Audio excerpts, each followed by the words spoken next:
अस्सलाम वालेकुम। सबसे पहले आप ये एक आयत का हदीस का जो है वो तर्जमा देखिएगा। एक ये आयत का तर्जमा है, जो लोग मुसलमानों में बेहयाई फैलाने के आज़मंद रहते हैं उनके लिए दुनिया और आखिरत में दर्दनाक अज़ाब है। आप सल्लल्लाहु अलैहि वसल्लम ने फरमाया, जब तुम में हया बाकी ना रहे तो फिर जो चाहो करो।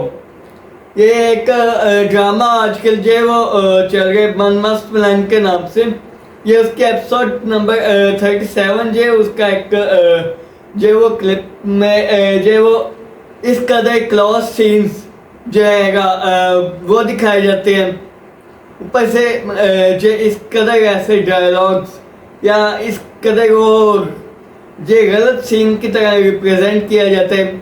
कोई हया का उनसे बाकी नहीं रखा कि आप लोग रियल में थोड़ी ये सब कुछ ये दिखा रहे हैं। एक ड्रामा है, आप लोग उसको हया की लिमिट्स जो हैं उससे क्रॉस करके आप लोग जो है वो सीन सिखा रहे हैं।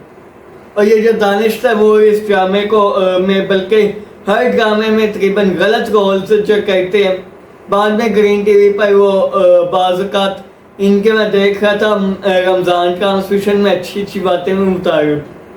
इस ड्रामे के क्लिप्स देखने के बाद हैरानगी होती है कि वो यही थे। आगे एपिसोड 41 में जो है वो इस फिर से इस कदर क्लोज सीन्स एक तो दिखाए जाते हैं, उसको ज़बरदस्ती घर में रखना।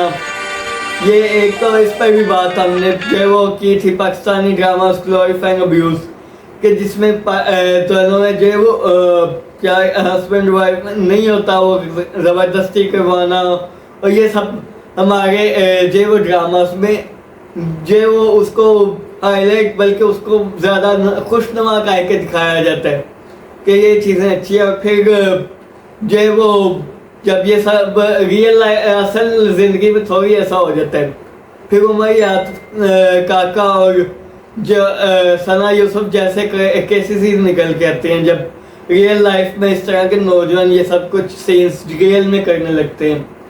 फिर वो उमर काका और सना यूसुफ की तरह के केसेस ही बनते हैं। एपिसोड 42 में जो एपिसोड 41 में सॉरी जो वो कस्से बांध के चला जाता है इस तरह और दरवाज़ा बंद करके। क्या चीज़ आप लोग दिखाना चाह रही हैं? सिर्फ यही कि गलत से गलत नज़रियात जो है वो प्रमोट करने की कोशिश करें। कोई शर्म हया के कोई उनसे किसी ड्रामे में बाकी नहीं रखना। आगे एपिसोड 42 में वो हथकड़ी का भी लगा कर जो उसके साथ लेटा हुआ और इसका गलत जो वो बातें वो जहन में सोच रहा है ये वो मैं तुम्हें कभी जाने नहीं दूंगा, ये वो गलत से चीज़ें जो है वो उसके जहन में चल रही। जिस तरह उमर काका का सीन आप देख लें, उसने भी यही चाहा। रिजेक्शन के बाद उसने कहा ये तुम्हारी जरूरत है। हमारे यहाँ यही चीज़ ड्रामास में दिखाई जाती है। उसकी जरूरत कैसे होगी अगले की? मार लो, ख़त्म कर दो उसको, या रस्सियों से बांध दो या कभी उसके हथकड़ी डाल दो हाथों में, दरवाज़ा बंद करके चले जाओ, ख़त्म। इस तरह के सीन दिखाएंगे फिर इसी तरह के केसेस होंगे। मेरी रिक्वेस्ट होगी कि ऑडियंस एक पाकिस्तानी ड्रामास की बजाय ये टर्किश ड्रामास जो है वो देखा गए। सुल्तान सलाहुद्दीन अयूबी आ जाता है पहले, अर्तुगरुल गाजी आ जाता है, फिर उसके बाद कुलुस उस्मान आ जाता है, हुसैन सुल्तान आ जाता है, मेरा सुल्तान आ जाता है, सुल्तान महमद फ़ातेह आ जाता है, सुल्तान अब्दुल हमीद आ जाता है और ज़ैब महमद आ जाता है। ये इस तरह के ड्रामा से एक तो पाकिस्तान में बनाए नहीं जाते, इसलिए पाकिस्तानी कोई ड्रामा में आपको सजेस्ट भी नहीं कर सकता। तो ये तुर्किश ड्रामा जो है वो देखना शुरू करें। अल्लाह हाफ़िज़।